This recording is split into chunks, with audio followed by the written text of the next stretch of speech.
السلام علیکم۔ ایک آشانۂ بصیرت.com کا آڈیو بک سیکشن ہے۔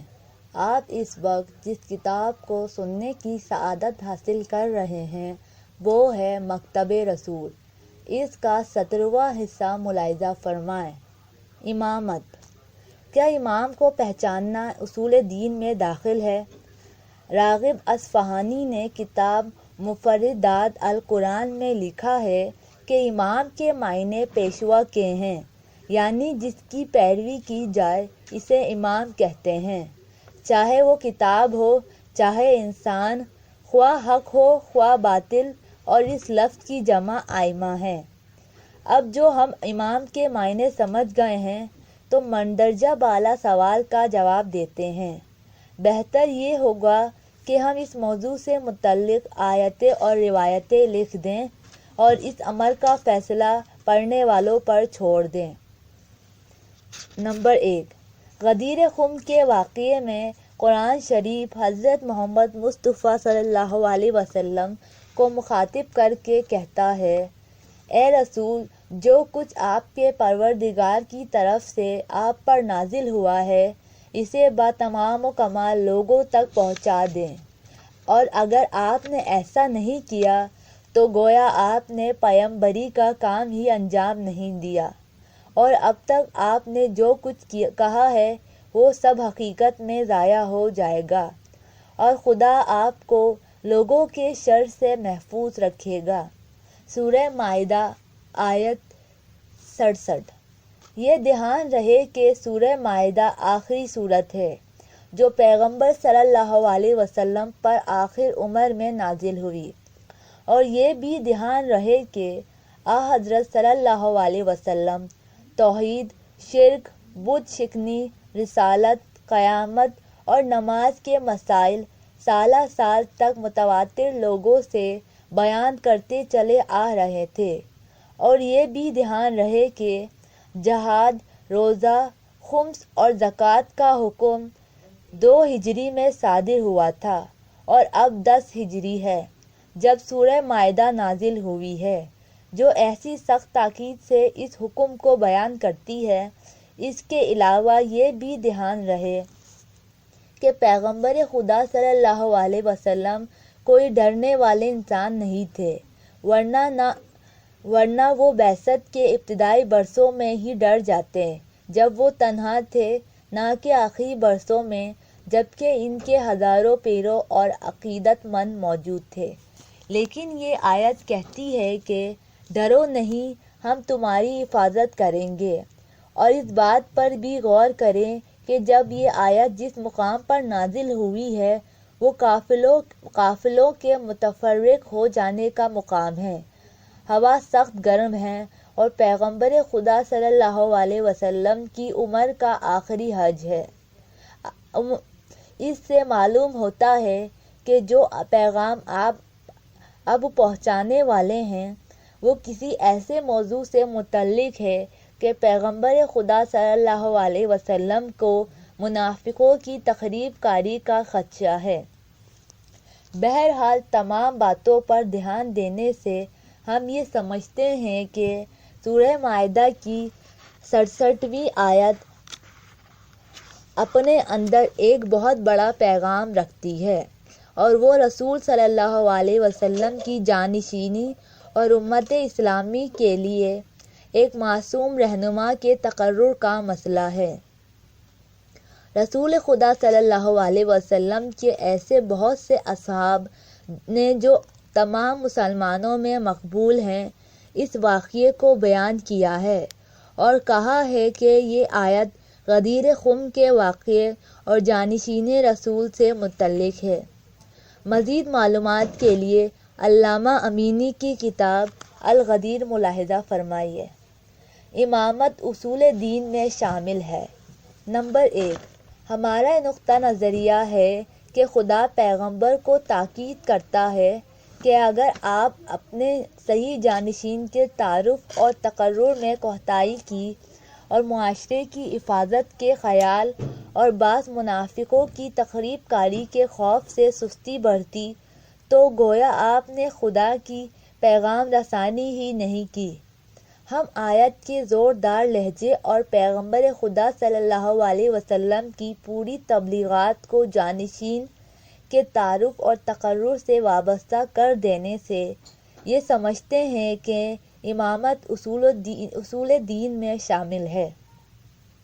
نمبر 2، کتاب وسائل الشیعہ کی پہلی جلد میں 29 اور مستدرک الوسائل میں 17 حدیثیں یہ بیان کرتی ہیں کہ اسلام کی بنیاد چند اصولوں پر ہے اور ان سب میں ولایت اور رہبری کا مسئلہ اس کی اہم ترین بنیاد سمجھی گئی ہے۔ ہم اس کی کچھ تشریحیں اس جگہ پیش کرتے ہیں۔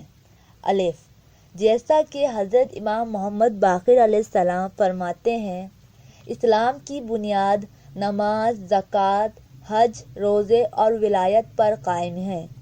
زہرا نامی ایک شخص جو امام کے بڑے صحابیوں میں شمار ہوتا ہے، امام سے دریافت کرتا ہے کہ ان بنیادوں میں کون سی سب سے زیادہ اہم ہے؟ امام فرماتے ہیں ولایت سب سے زیادہ اہم ہے، اور پھر اس کی وضاحت فرماتے ہیں کیونکہ ولایت نماز، روزے اور حج کی کنجی ہے اور والی تمام معاملات میں رہبر اور ہادی ہوتا ہے۔ البتہ ولایت سے امام معصوم کی اطاعت مراد ہے، کیونکہ بعض روایات میں ولایت کے لفظ کی جگہ اطاعت امام کا لفظ آیا ہے۔ دلچسپ بات یہ ہے کہ نماز، روزے، حج اور زکوٰۃ میں سے ہر ایک بنیاد مالی اور جسمانی قوت نہ ہونے کی صورت میں تبدیل ہو جاتی ہے، لیکن امام حق کو تسلیم کرنے کا مسئلہ ہر حال میں یکساں طور پر قائم ہے۔ ان سب سے بڑھ کر یہ کہ پیغمبر اکرم صلی اللہ علیہ وسلم نے نماز، روزے اور حج کے احکامات بیان کرنے کے لیے نہ تو لوگوں کو جمع کیا اور نہ سب کے سامنے بآواز بلند اعلان کیا، لیکن امام کے تعارف اور تقرر کی خاطر غدیر خم کے بیابان میں بڑی دیر تک لوگوں کے جمع ہونے کا انتظار کیا، اور جیسے ہی سب لوگ ایک جگہ اکٹھے ہو گئے، معصوم رہبر یعنی امام کے تقرر کا اعلیٰ الظاہر اعلان فرمایا۔ اس سے قطع نظر کہ لوگ اصل مسئلے ہی کو چھوڑ بیٹھے، مجھے خوب یاد ہے کہ خانہ خدا کا طواف کرتے وقت جب میں نے کعبے کو دیکھا تو اس خیال میں ڈوب گیا کہ یہ کعبہ امام علی علیہ السلام کی والدہ گرامی کے لیے زچہ خانہ اور خود امام علیہ السلام کا گہوارہ ہے کہ جنہوں نے اس کعبے کی چھت پر سے بتوں کو توڑ پھینکا تھا۔ پھر میں ان طواف کے کرنے والوں کو دیکھ کر سوچنے لگا، یہ لوگ بچے کو گہوارے سے باہر گرا کر کس طرح اس گہوارے کے گرد گھوم رہے ہیں۔ نمبر 3، تیسری دلیل جو امامت کی اہمیت کے لیے دی جا سکتی ہے وہ یہ مشہور حدیث ہے، من مات ولم یعرف امام زمانہ مات میتۃ الجاہلیت۔ اگر کوئی اس حال میں مر جائے کہ وہ اپنے زمانے کے امام کو نہ جانتا ہو تو گویا وہ ظہور اسلام سے پہلے کے زمانہ جاہلیت کی موت مرا۔ نمبر 4، اصول کافی کی تیسری جلد میں لکھا ہے کہ وہ لوگ جو امام حق سے تعلق کے بغیر از خود اعمال بجا لانے کی زحمت اٹھاتے ہیں، خدا ان اعمال کو قبول نہیں کرے گا۔ اسی طرح جیسے اگر کوئی شخص کسی ارادے کی نمائندگی کے حق اور اس کی اطلاع و اجازت کے بغیر اس کے لیے کچھ مال خریدے گا تو وہ اس کے ذمہ دار منتظمین کی مہربانی اور سرپرستی کا ہرگز مستحق نہیں ہوگا۔ غرض اسلام میں محرکات، مقاصد، راہ اور رہبری کے مسئلے کو غیر معمولی اعتبار اور اہمیت حاصل ہے۔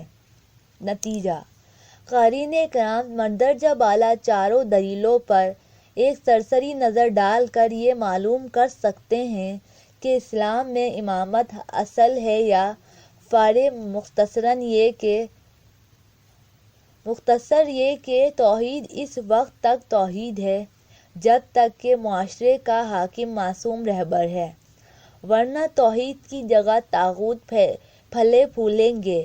نبوت اور نبیوں کا قانون اس وقت تک قائم ہے جب تک کہ معصوم رہبر اس کی حفاظت کرتا ہے، ورنہ آسمانی قوانین بیکار باتوں، تبدیلیوں، بدعتوں اور شخصی طریقوں میں گل مل جائیں گے اور وہی آسمانی بے اعتبار ہو کر رہ جائے گی۔ قیامت اور اس کے روحانی مسائل سے واقفیت بھی امام کے طریقے کے علاوہ کسی اور طریقے سے ممکن نہیں ہے۔ اگر ہم عقل سے کام لیں تو یہ سمجھ میں آ جائے گا کہ معاشرہ قانون اور رہبر کے بغیر ایک جنگل کی طرح ہے، اور قانون اور رہبر دونوں میں سے کوئی ایک بھی دوسرے سے الگ نہیں ہو سکتا۔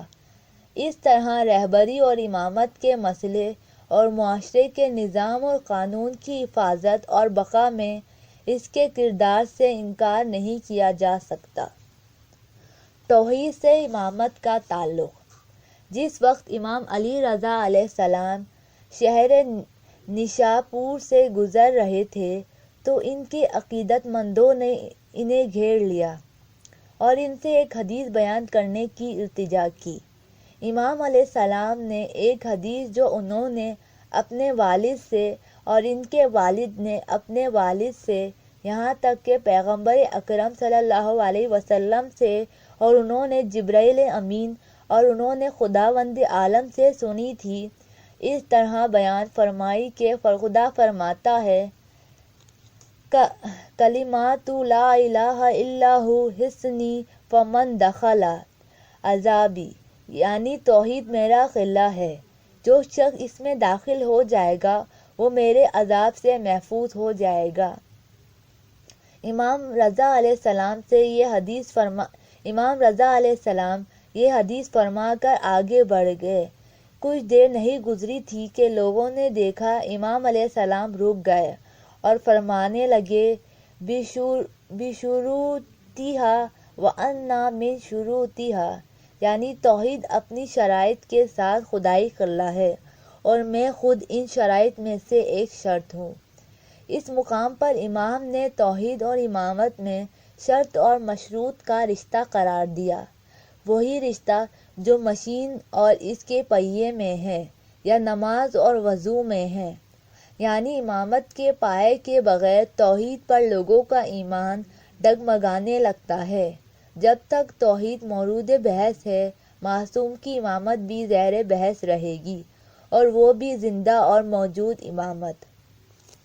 مثال، اگر طبیب اپنے مریض کو یہ ہدایت دی ہو کہ تم اس انجیکشن یا اس کیپسول میں جو چاہو اپنے آرام کے لیے استعمال کر سکتے ہو، تو بیمار اس ہدایت کا یہی مطلب سمجھے گا کہ انجیکشن اور کیپسول کی کیمیاوی ترکیب ضرور ایک ہی ہوگی، کیونکہ دونوں کا اثر یعنی آرام اور صحت بھی ایک ہی ہے۔ تفسیر نور الثقلین اور سفینۃ البحار میں ایک حدیث یوں بیان کی گئی ہے: وَلَآیَاتُ علی ابن ابی طالب حصنی فمن دخل حصنی آمنا من عذابی، علی کی امامت خدا کا قلعہ ہے، جو کوئی اس قلعے میں داخل ہو جائے گا وہ محفوظ ہو جائے گا۔ اب ذرا توجہ فرمائیے کہ توحید سے بھی قلعہ مراد لیا گیا ہے اور علی ابن ابی طالب علیہ السلام کی ولایت سے بھی، اور دونوں کا افادہ بھی ایک ہی ہے، یعنی عذاب الہی سے نجات۔ یہ ہے ایک توضیح امامت اور توحید میں ایک گہرے تعلق کی۔ بے شک اگر ہم حضرت علی علیہ السلام کی امامت قبول کرتے ہیں تو وہ ہم کو خدا کی طرف بلائیں گے، اور اگر ہم خدا سے رہبری طلب کرتے ہیں تو وہ ہم کو علی کی رہبری کی طرف بھیجے گا۔ امام کی ضرورت۔ جس دلیل کی روح سے ہمیں ایک پیغمبر کی ضرورت ہے، اسی دلیل کے تحت ہم وجود امام کے بھی حاجت مند ہیں، اور اگر انسان زندگی کی راہ تلاش کرنے میں خود کفیل ہوتا تو اسے انبیاء کی بھی ضرورت نہیں تھی۔ چنانچہ ہم اس سے پہلے نبوت کے متعلق جو بحث کی ہے اس میں پیغمبر کی ضرورت کی دلیلیں پیش کر سکتے ہیں۔ کیا قرآن کافی نہیں ہے؟ قرآن ایک ایسی کتاب ہے کہ تمام اسلامی جماعتیں اور فرقے اس کی آیات کو سند مانتے ہیں، اور ہر شخص ان میں سے کچھ آیتیں منتخب کر کے ان سے اپنے فائدے کے لیے استدلال کرتا ہے۔ پھر یہ کس طرح کہا جا سکتا ہے کہ قرآن امام کے بغیر صحیح راستہ پا لینے میں معاشرے کے لیے کافی ہے؟ کیا طب کا قانون اور کتاب طبیب کے بغیر مریضوں کو شفا یاب کر سکتے ہیں؟ کیا قانون کسی حاکم، تشریح کرنے والے، جاری کرنے والے اور سمجھنے والے کے بغیر تنہا کافی ہے؟ کیا ہر نظریہ ایک صاحب نظریہ نہیں رکھتا؟ کیا یہ بات مانی جا سکتی ہے کہ انسان کی پیدائش کا مقصد تو عبادت کرنا اور خدا کی راہ اختیار کرنا ہو، لیکن اس راہ میں اسے راہ دکھانے والے کی ضرورت نہ ہو؟ کیا یہ بات مانی جا سکتی ہے کہ انسان انسانیت کے بلند مقام تک پہنچنے کا عاشق تو ہو، لیکن خارج میں اس کے سامنے کسی ایسے معشوق کا وجود ہی نہ ہو؟ کیا ایسا نہیں ہے کہ ہر داخلی و باطنی احساس کے لیے ایک خارجی و ظاہری حقیقت بھی موجود ہو جو اس کی تسکین کرتی ہے؟ صوفیہ کا روحانی کتیب کی ہر دور میں لازمی موجودگی کا عقیدہ اور اس سے منسوب صفات بھی شیعوں کے عقیدہ امامت سے مطابقت رکھتی ہے۔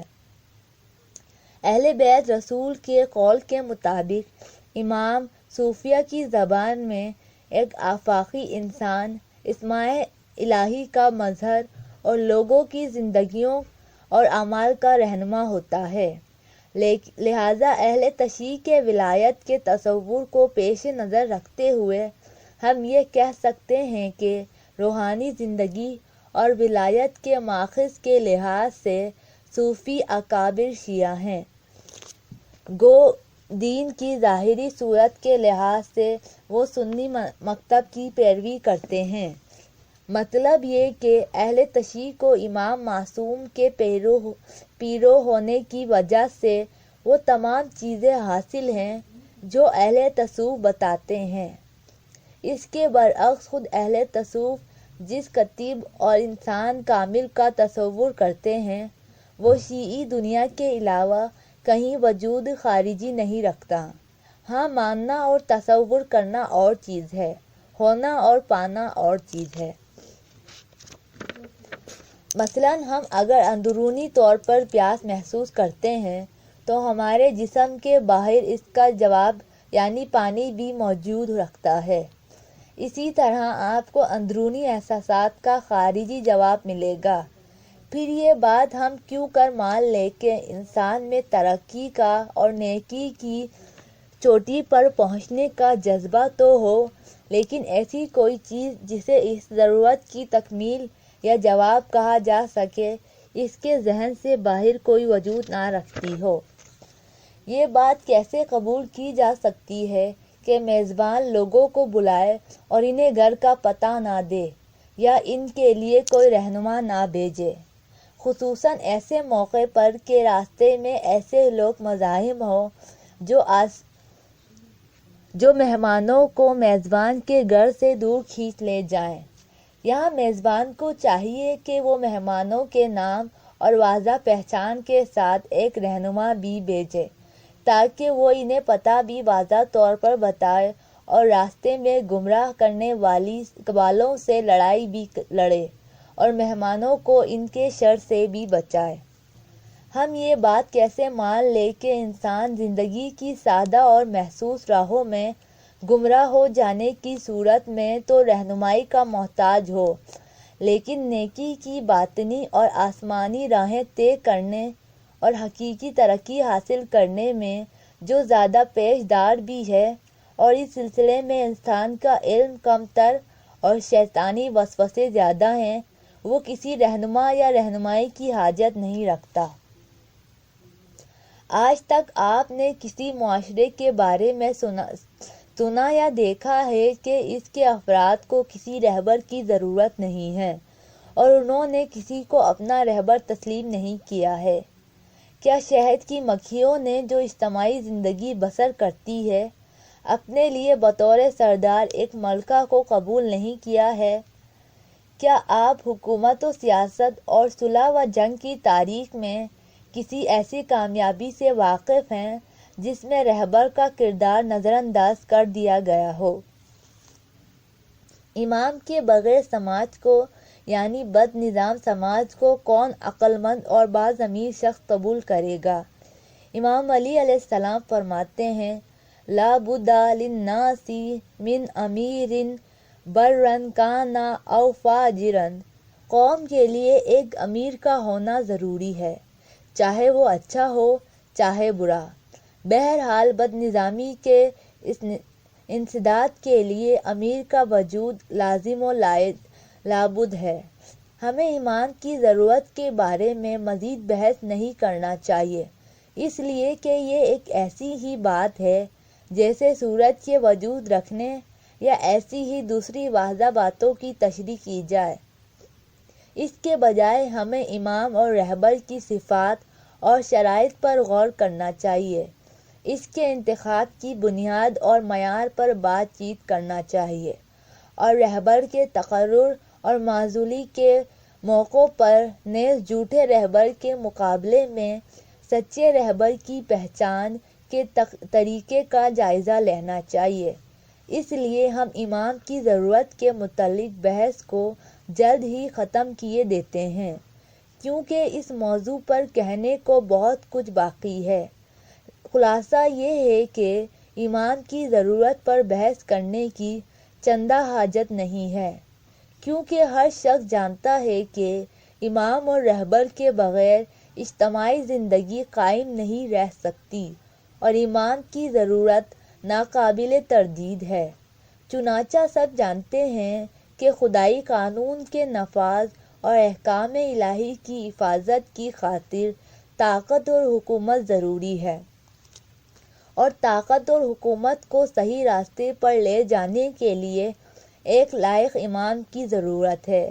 ایسے وقت میں جب کہ انسان کی رسائی پیغمبر تک نہیں ہو سکتی، اس نے ختم نبوت کو دل سے مان لیا ہے، امام کی ضرورت ناقابل تردید ہے۔ کیا ایسا ہو سکتا ہے کہ خدا انسان کے لیے ایک پیغمبر بھیجے اور وہ سخت جافشانی سے خدا کے احکام اور قوانین کو معاشرے میں جاری کرے اور پھر سب کچھ چھوڑ چھاڑ کر دنیا سے رخصت ہو جائے؟ کیا یہ کام دانائی کا ہے؟ کیا امت کو بغیر ہادی کے چھوڑ کر چلے جانا پیغمبر کی اس محبت اور ہمدردی سے جس کا علم ہمیں ہے میل کھاتا ہے؟ سچ مچ جو لوگ یہ کہتے ہیں پیغمبر صلی اللہ علیہ وسلم دین کے قیام اور امت کی تشکیل میں اس تکلیف اٹھانے کے باوجود اپنے مکتب اور امت کو بغیر کسی رہنما کے چھوڑ کر چلے گئے، وہ خدا کی دانائی اور پیغمبر کی لگن کے متعلق کیا جواب دیں گے؟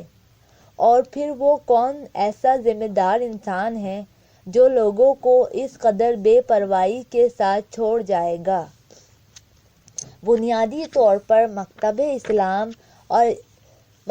اور اسلام کو یا تو اندرونی جذبات اور خارجی حالات سے ہم آہنگ اور اصطلاحاً آگے بڑھنے اور بڑھانے والا ہونا چاہیے، یا اس کے خوش قوانین کو کتاب کی تہوں میں دبے رہنا اور وقت گزرنے کے ساتھ ساتھ فراموش ہو جانا چاہیے، یعنی اسے ایک جامد مذہب ہونا چاہیے۔ اگر کسی مکتب کے پاس خصوصی اوصاف اور شرائط کا حامل امام ہو تو وہ پہلی قسم کا یعنی ترقی کرنے والا اور ترقی دینے والا ہوگا، اور نہ دوسری قسم کا یعنی ایک بے جان مذہب بن کر رہ جائے گا۔ اور اسی دلیل کے مطابق امام رضا علیہ السلام فرماتے ہیں ان الامامۃ زمام الدین و نظام المسلمین اصول الاسلام النامی، سچی رہبری سے مکتب اور دین مستحکم ہوتا ہے اور امامت کے ہاتھوں قائم شدہ اسلامی معاشرے کا نظام اسلام کو وسعت اور ترقی دیتا ہے، حتیٰ کہ وہ انسانی قافلے کی تمام انفرادی اور اجتماعی، مادی اور معنوی ضروریات کی کفالت کر سکتا ہے۔ امام علی رضا علیہ السلام ترقی پذیر اسلام کی اس تشریح سے ہمیں یہ سمجھاتے ہیں کہ امام کے بغیر اسلام نشوونما اور ترقی نہیں پا سکتا بلکہ زوال پذیر ہو جاتا ہے، اور سچی بات بھی یہی ہے، کیونکہ ہر روز، ہر مہینے اور ہر سال انسانی معاشرہ ایسے حوادث سے دوچار ہوتا رہتا ہے کہ اگر خدا کا حکم اور اس کی سنت، وحی اور سچے رہبر سے مدد نہ کرے تو لوگوں کا چین جاتا رہے اور ہر ایک اپنی اپنی راہ پر چلنے لگے اور پھر اسلامی معاشرہ انتشار میں مبتلا ہو جائے۔ اس لیے مکتب کے ساتھ ساتھ رہبر بھی ہونا چاہیے۔ سچ مچ کیا جھیل پر کسی تیراکی سکھانے والے یا پار لگانے والے کی ضرورت نہیں ہے؟ کیا دریا کو عبور کرنے کے لیے کشتی کی ضرورت نہیں ہے؟ کیا قول امام کے مطابق دنیا ایک گہرا سمندر اور طوفانی دریا نہیں ہے؟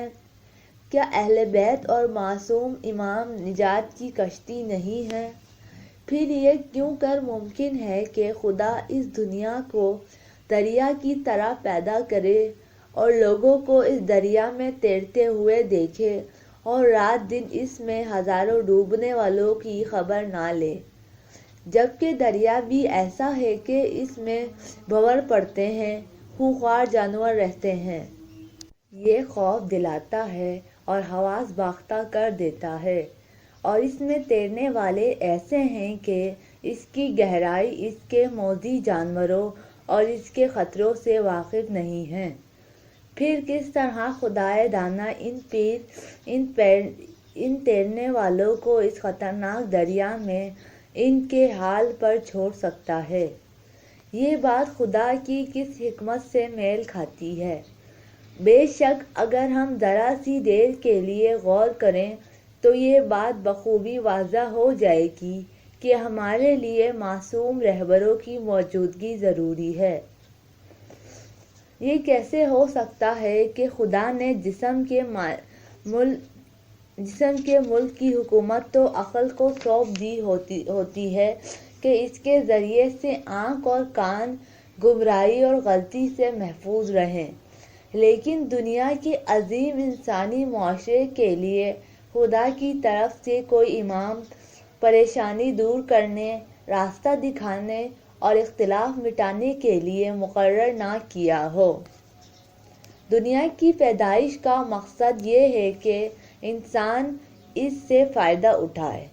خداوند عالم قرآن میں فرماتا ہے، جو کچھ زمین میں ہے، جو کچھ وہ سب میں نے تمہارے لیے پیدا کیے ہیں، اور ایسی بھی اور بھی آیات قرآن میں آئی ہیں کہ خدا نے رات دن اور چاند سورج کو تمہارے تابع بنا دیا ہے۔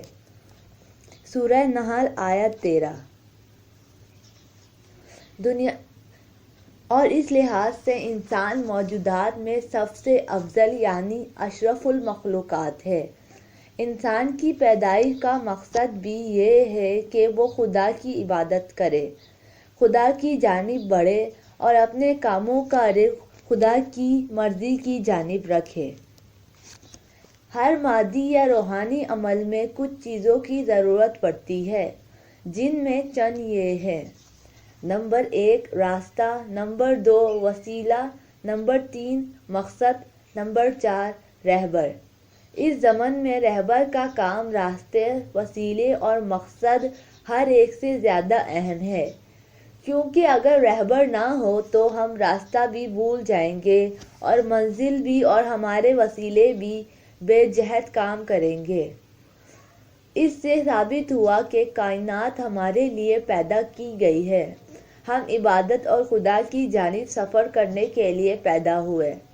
خدا کی جانب سفر کے لیے ایک رہنما کی ضرورت پڑتی ہے اور امام ہی اس سفر کا رہنما ہوتا ہے۔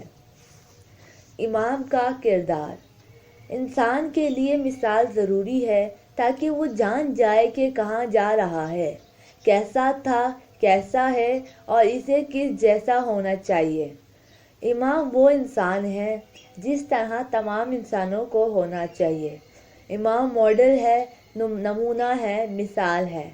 ماڈل کے بغیر انسان بھٹکتا رہتا ہے۔ اگر یہ نمونے خدا کو نہ پہچانوائیں تو اندرونی خواہشات اور توسیع پسند طاقتیں ہمارے لیے نمونے تراش دیں گی۔ اگر ہم اٹھتے بیٹھتے نیکیوں اور اپنے اصل نمونوں کا ذکر نہ کرتے رہیں، ان بزرگوں کو اپنی آنکھوں کے سامنے مجسم نہ دیکھیں اور ان سے محبت نہ کریں تو وہ غلط پروپیگنڈوں سے ہمارے سامنے دوسروں کا ذکر کریں گے، ہمارے دل میں ان کی محبت ڈال دیں گے اور ہم کو ان کی طرف کھینچ لے جائیں گے۔ اسی لیے قرآن میں شخصیتوں کے صرف اسی حصے کا ذکر کیا جاتا ہے جو دوسروں کے لیے قابل تقلید نمونہ بن سکتا ہو، جیسے حضرت ابراہیم علیہ السلام کی بت شکنی وغیرہ، لیکن ان کی بیوی کے نام، بیٹوں کی تعداد اور ان کی ولادت اور وفات کی تاریخ سے سروکار نہیں رکھتا۔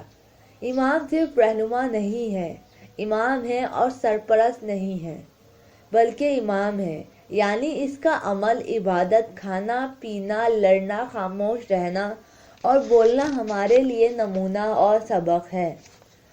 امام اقوال کو خیالی حیثیت سے نکال کر واقعیت کی صورت بخش دیتا ہے۔ امام کہتا ہے کہ اسلام کوئی خیال نہیں بلکہ ایک حقیقت ہے، یہ وہم و گمان نہیں بلکہ واقعہ ہے، اسم نہیں مسمى ہے۔ امام اپنی ان صفات، افکار اور اعمال کے ساتھ ہر جگہ امام ہے اور ہر وقت امام ہے۔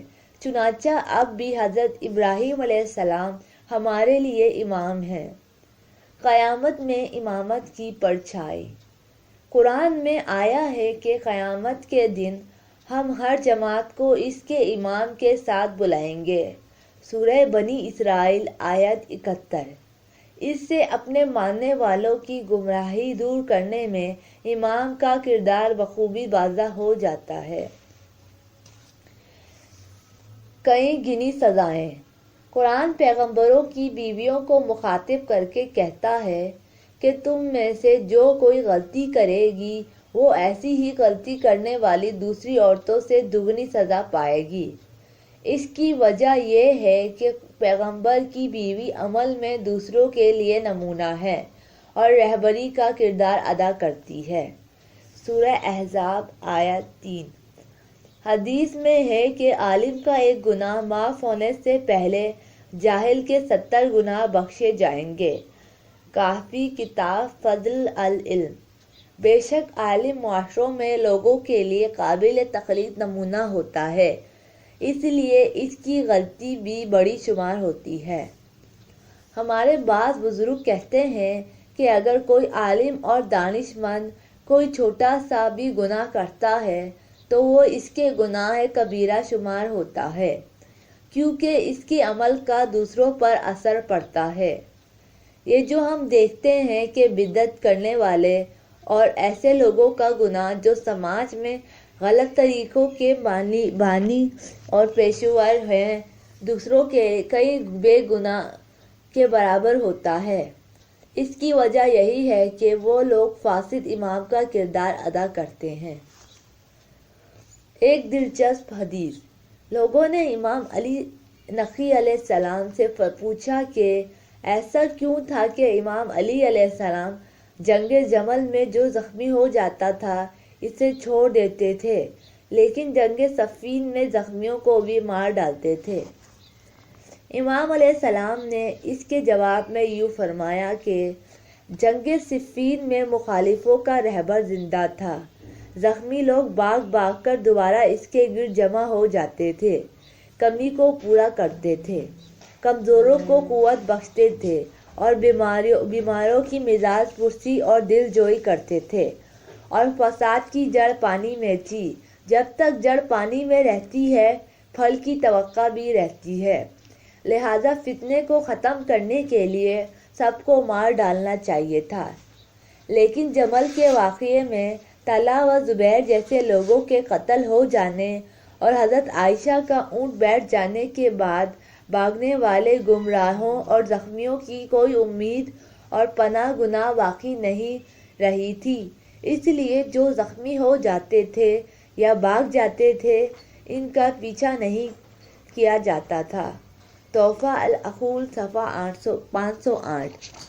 اس واقعے سے بخوبی سمجھا جا سکتا ہے کہ باطل کے مقابلے پر رہبر کا کیا کردار ہوتا ہے اور ہر محاذ پر اس کے طرز عمل میں کیا فرق آ جاتا ہے۔